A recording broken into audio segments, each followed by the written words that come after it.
Hello students, हम कर रहे हैं इनकम टैक्स। इनकम टैक्स के अंदर अभी हमारा जो चैप्टर चल रहा है वो चल रहा है income from salaries. Income from salaries का आज का लेक्चर नंबर 3 है या पार्ट नंबर 3 है। पार्ट नंबर 2 के अंदर मैंने आपको बताया था कि इनकम टैक्स के अंदर सैलरी का, इनकम फ्रॉम सैलरी का कंप्यूटेशन कैसे होता है।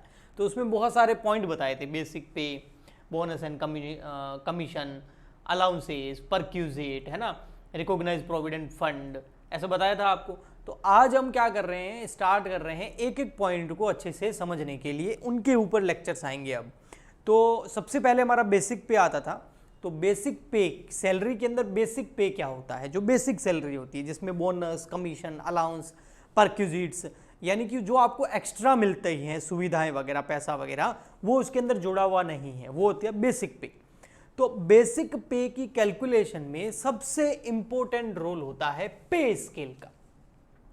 तो अगर आपको बेसिक पे निकालना है तो आपको पे स्केल के बारे में पता होना चाहिए। अगर आप कहीं जॉब करने जाओगे तो सामने वाली कंपनी आपको एक पे स्केल देगी।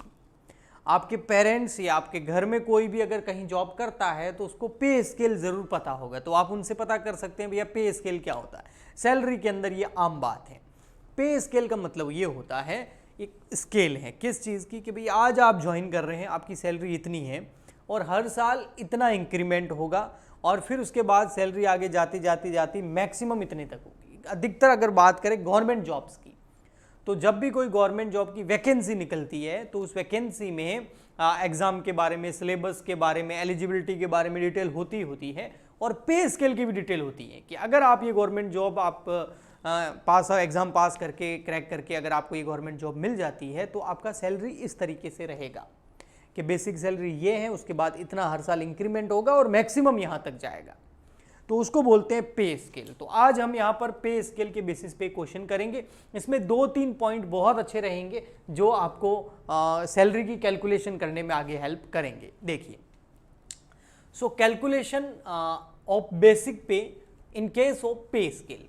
तो यहाँ पर एक एग्जाम्पल लिया, ये देखिए, मिस्टर नरेश है, वो ज्वाइन कर रहा है एक प्राइवेट कंपनी। ओके, कब ज्वाइन करा है उसने? सितंबर 1, 2015। 1 सितंबर हो गया आपका 9th, 1/9/2015 को ज्वाइन कर रहा है।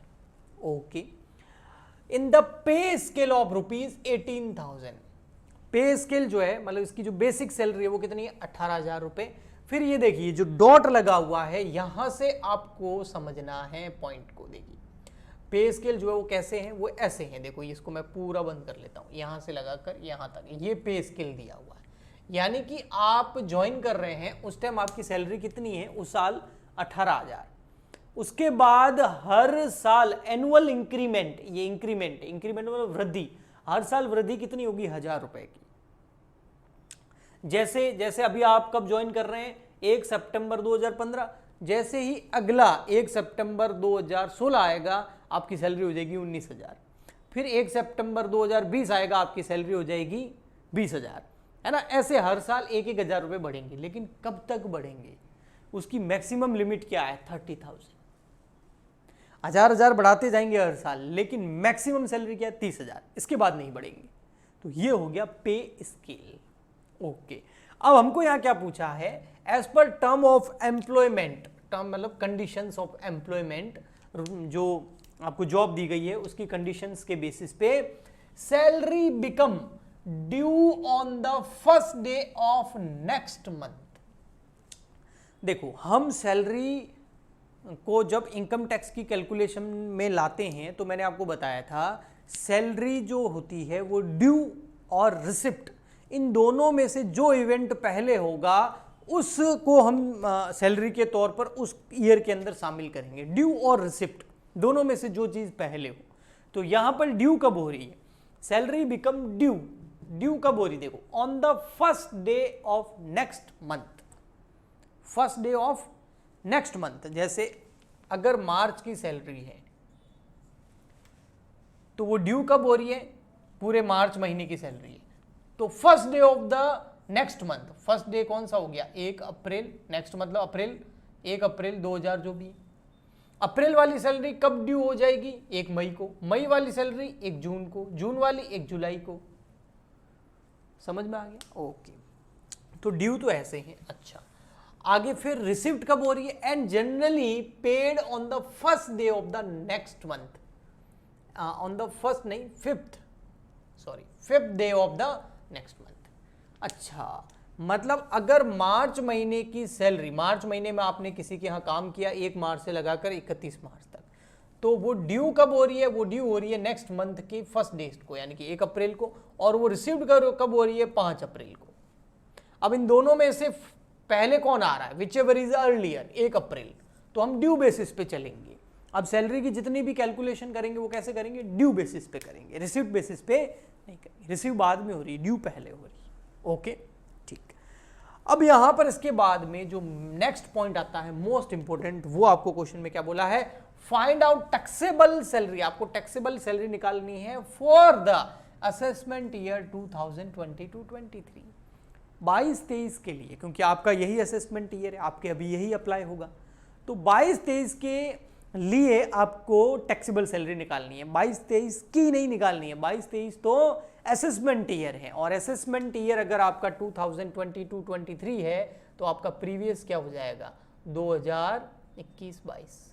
तो आपको सैलरी कौन से ईयर की कैलकुलेट करनी है? प्रीवियस ईयर की, क्योंकि प्रीवियस ईयर की सैलरी पर टैक्स कब लगेगा? असेसमेंट ईयर का।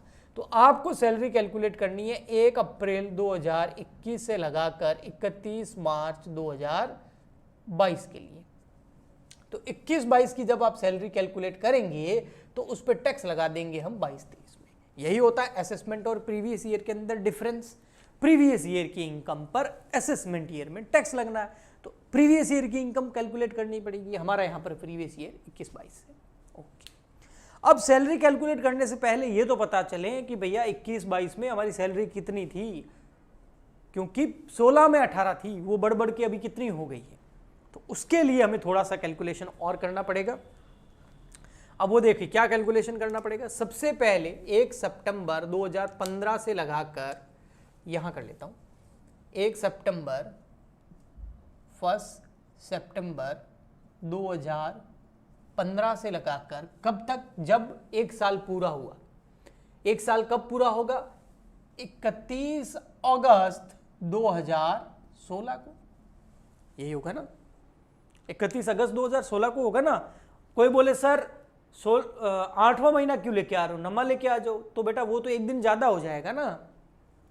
1 सितंबर 2015 से 31 अगस्त 2016 तक एक ईयर कंप्लीट हो जाएगा, और इसकी अगली डेट देखो वापस क्या आ जाएगी? 1/9/2016, उस दिन नया ईयर स्टार्ट हो जाएगा। तो इस दिन, इस पूरे साल में तो सैलरी कितनी है? 18,000 रुपये है, एनुअल 18,000। उसके बाद 1 साल पूरा हो गया, अब सैलरी कितनी हो जाएगी? 19,000। लेकिन वो कौन सा साल होगा जिसमें सैलरी 19,000 होगी? वो होगा 1/9/2016 से 31/8/2017। फिर उसके बाद में 1/9, इसके जस्ट अगले दिन 17 के बाद में ईयर स्टार्ट हो जाएगा 1/9, यानी कि 1 सितंबर 2017 से लगाकर 31 अगस्त 2018 तक सैलरी कितनी हो जाएगी? 1,000 और बढ़ के कितनी हो गई? 20,000। फिर 1/9/2018 के अगस्त के बाद में सितंबर स्टार्ट, 2018 से 31/8/2019 को 21,000। समझ रहे हो? ऐसे बढ़ेगी। अब कोई बोल रहा है सर आप ये 9 से 8 क्यों चल रहे हो?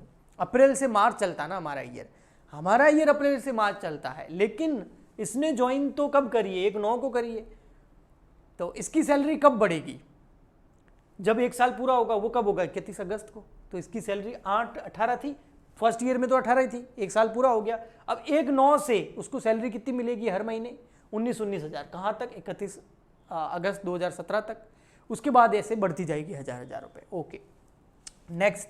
फिर 19 के बाद में 31 अगस्त 2019 के बाद में अगला ईयर सैलरी के हिसाब से, सैलरी जो बढ़ रही है उस हिसाब से 1/9/2018 से 31/8/2020 को सैलरी हो गई 22,000।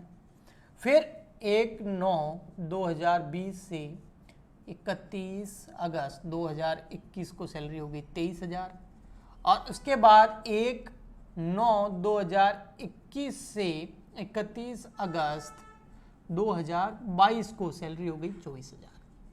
और हमारा प्रीवियस ईयर देखो कौन सा है, 21-22, वहां तक अगर हम पहुंच गए हैं तो रोक देंगे। देखो 1 अप्रैल 2021 से 31 मार्च 2022, तो ये तो हम 31 मार्च 2022 क्या, हम तो 31 अगस्त 2022 पे आ गए। इसका मतलब मार्च तो निकल गया, इसका मतलब मार्च निकल गया। ठीक है, अब ये मार्च निकल गया है यहां पर, तो इसका मतलब हमारा 21-22 की सैलरी भी इसमें ही है।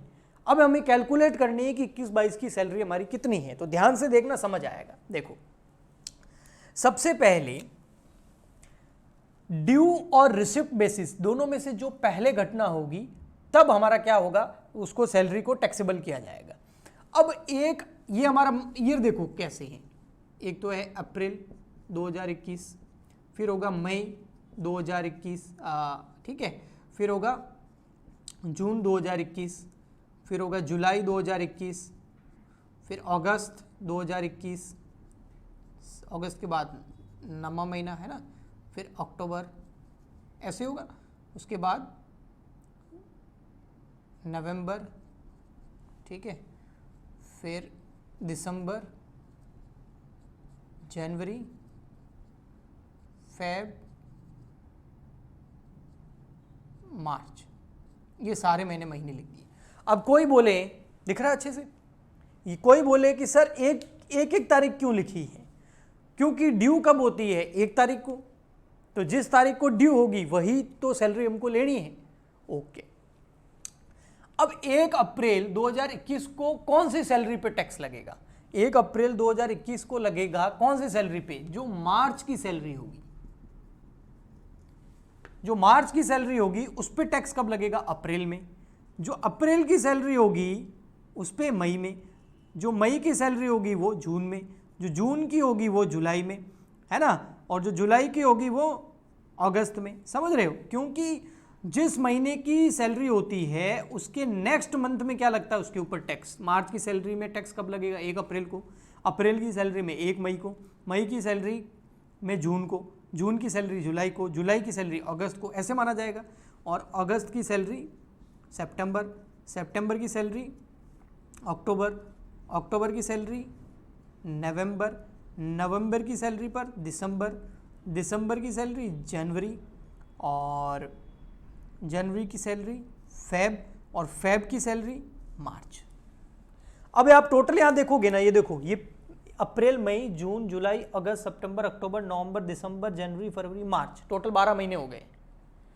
अब इसके आगे हमें नहीं बढ़ना है, ये है सब। देखो ये कौन सा मार्च कौन सा है, ये है मार्च 21, ये 21, ये 21 है, ये 21, 21, 21, 21, 21, 2021 है ना, साल लिख रहा हूँ मैं, ये 21, ये भी 21 है।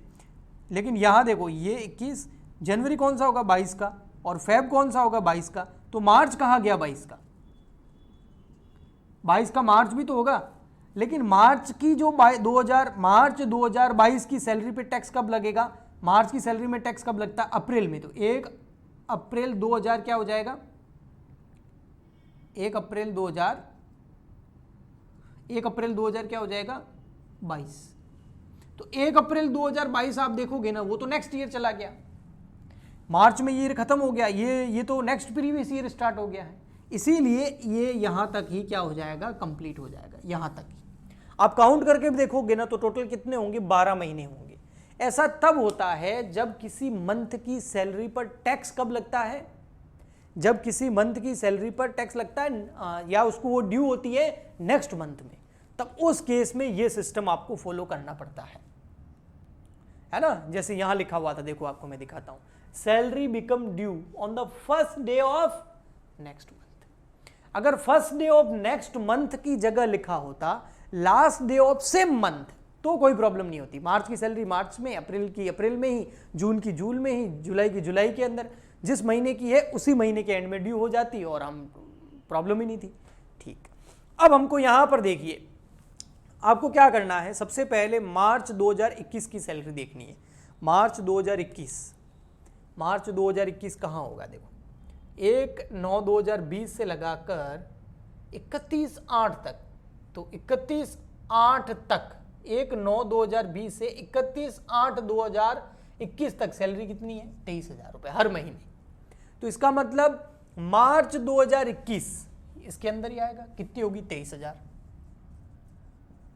ओके, अप्रैल 2021, अप्रैल, ये मत देख लेना डेट, ये तो कौन सी डेट है? ड्यू की डेट है, और ये सैलरी वाला मंथ, तो हमको सैलरी वाला मंथ देखना है।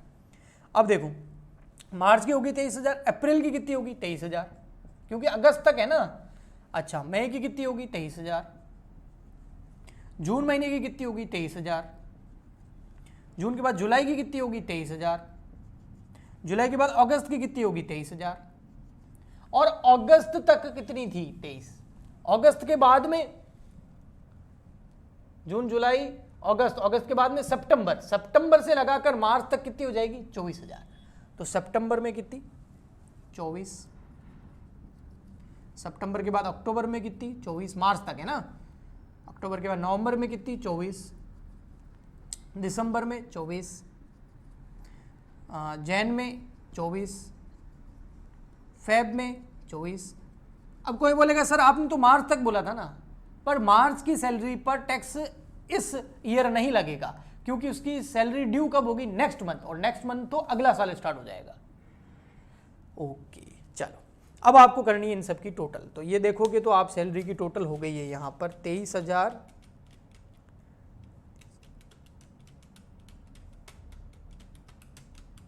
ये होगी 2,82,000। इन सब की टोटल करोगे ना तो आ जाएगी 2,82,000, 2,82,000।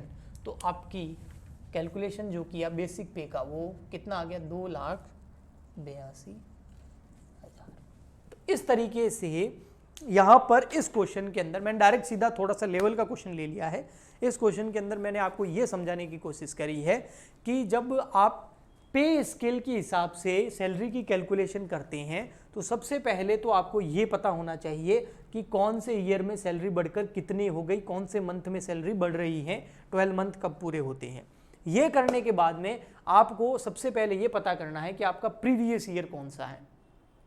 उसके बाद में आपको ये पता करना है कि सैलरी जो ड्यू या रिसीव दोनों में से कौन सी इवेंट पहले हो रही है, उस दिन की सैलरी हमको लेनी है। अब ड्यू अगर नेक्स्ट मंथ में हो रहा है तो फिर इस तरीके से आपको लिखना है, पहले जिस दिन ड्यू हो रहे हैं वो डेट लिख दो, फिर उस डेट पे कौन से मंथ की सैलरी का कैलकुलेशन करना है, टोटल हमें सैलरी लेनी है। जैसे हम मार्च की सैलरी अप्रैल में लिए, अप्रैल की सैलरी मई में लिए, है ना, और उसके बाद आपको टोटल सैलरी की टोटल कर लेनी है। ये हो जाएगा आपका बेसिक पे का कैलकुलेशन, अगर पे स्केल का क्वेश्चन आता है।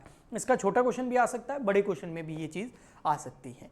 नेक्स्ट अब हम और चलेंगे आगे, जो कंप्यूटेशन का मैंने आपको टेबल बनाया था, बेसिक पे हो गया है, बोनस कमीशन देख लेंगे, उसके बाद हम अलाउंसेस की ओर बढ़ जाएंगे।